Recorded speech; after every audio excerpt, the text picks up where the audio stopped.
Time to go outside the huddle, presented by Southwest Bank. Sophomore defensive lineman, big number 96, Broderick, Washington. Broderick, we appreciate your time, man.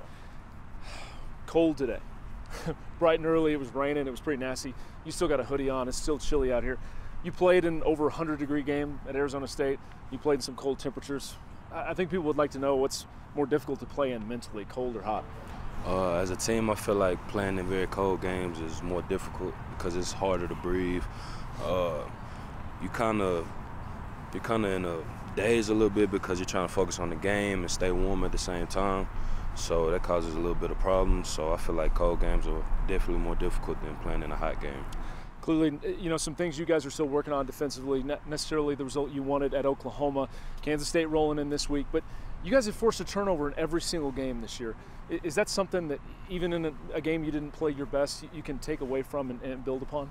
Yes, sir, because Coach Gibbs always harps on getting turnovers, giving the ball back to the offense, giving them opportunities to score.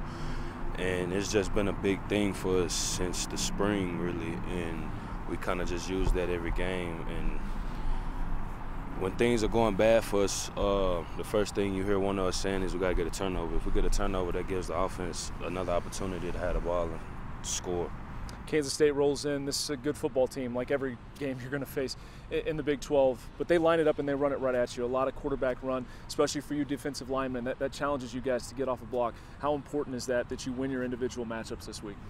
This week is very important. We just had a meeting this morning talking about it. And to beat this team really and have success as a defensive lineman, you got to shock blockers and get off as fast as you can, really. And make sure you're good with your eye discipline, because that ball could be like right in front of you, and if you're not good with your eye discipline, you won't be able to see that. Broderick, we appreciate you, man. No problem. As always, best of luck this weekend. Thanks. It's Red Raiders and Wildcats, 11 a.m. this Saturday right here at Jones AT&T Stadium. TexasTech.com is where you go for tickets. You'll get to see this mountain of man, Broderick, Washington, and the Red Raiders take on Kansas State. This was Outside the Huddle, presented by Southwest Bank.